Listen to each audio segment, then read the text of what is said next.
you want to pass the real estate exam, you need to master contracts.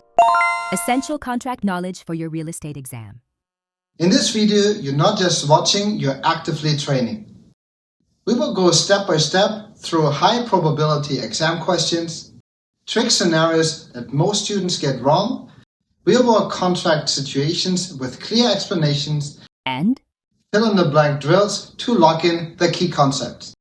And this is how you move from guessing to confidently choosing the right answer. And if you're serious about passing on your first try, this will be your training. If you don't understand the contracts, you will not pass this exam. And it's not because the material is actually impossible, but because the exam is designed to confuse you. Oh no! They confuse you on small details, and 1 minute mistake can actually cost you the entire question. Today, we will fix that. You're going to go through real questions, think through them, and actually understand what's happening. Take your time with this. Pause if you need to, and let's get into it. A contract must have 5 elements. That is an offer, acceptance, consideration, capacity, legal purpose, and if you miss one, there is no contract. Question 1. Which of the following is not required for a valid contract? A. Consideration, B. Legal purpose, C. Recording, or D. Competent parties.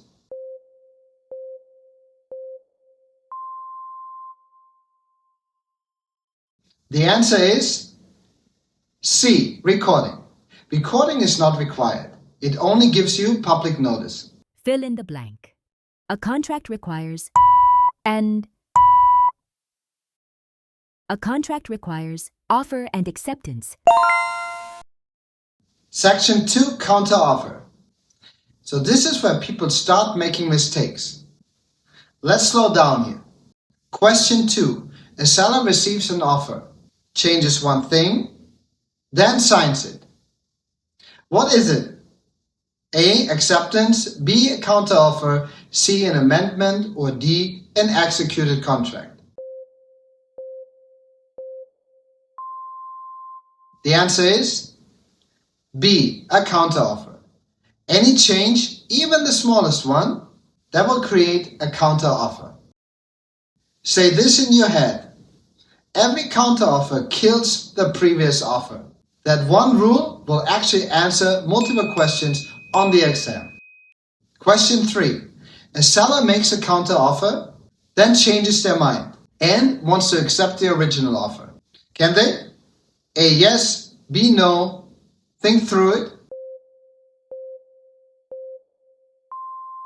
The answer is no. The original offer is gone.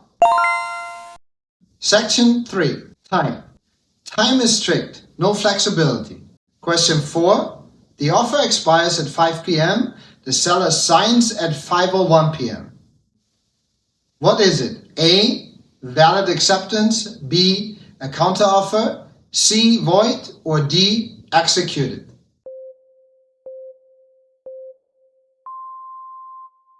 The answer is counteroffer. You missed the deadline. Section 4, advanced questions. Now we level up. So this is where most people struggle. So take your time.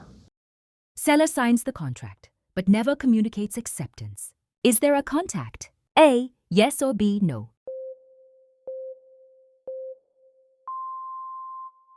Think about what makes a contract complete. The answer is no. Acceptance must be communicated.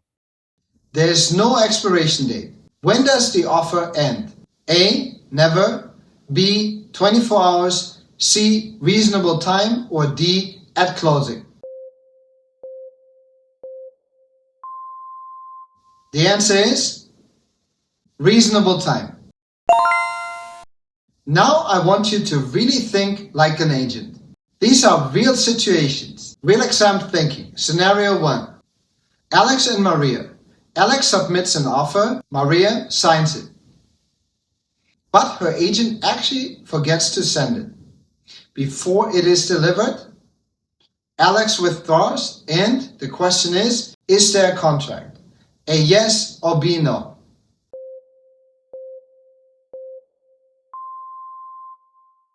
The answer is no, because acceptance was never communicated. Scenario 2, James and Sarah. James offers $500,000. Sarah counters at $510,000. James says, actually, I accept my original offer. Is there a contract? A yes, B no. Pause for a moment.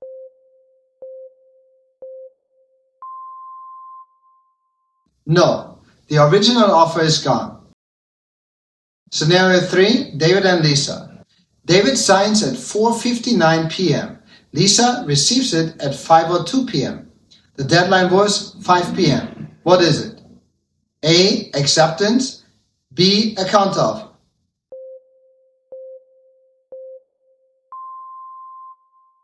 Counteroffer.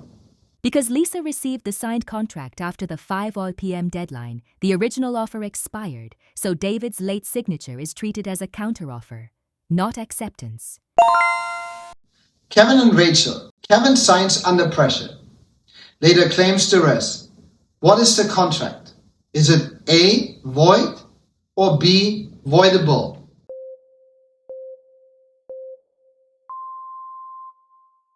It's voidable.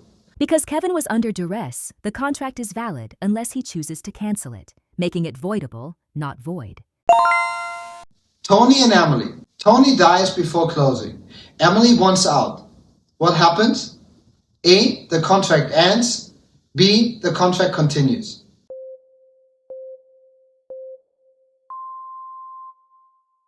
The contract continues. Because death does not terminate a real estate contract, the obligation passes to Tony's estate, so the contract continues. Chris and Amanda. Chris transfers his contract rights to another buyer. What is this? A. An assignment or B. Novation?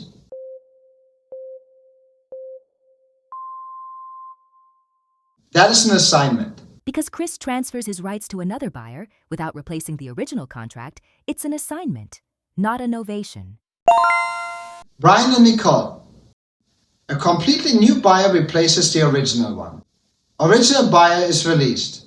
What is it? A. An assignment or B. Novation?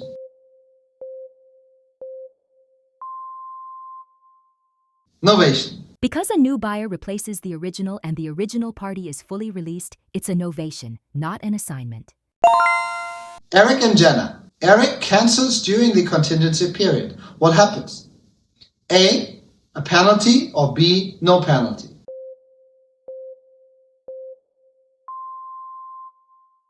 No penalty. Because Eric canceled within the contingency period, he's exercising a contractual right, so there's no penalty. Mark and Olivia. Mark promises to buy. Olivia must perform an action. That's what type of contract? A. A bilateral or B. Unilateral?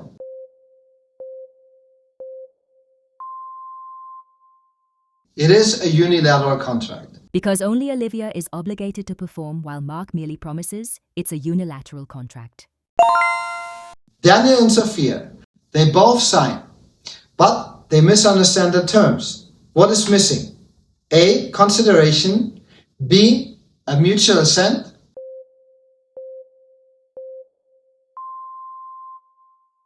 B. Mutual assent.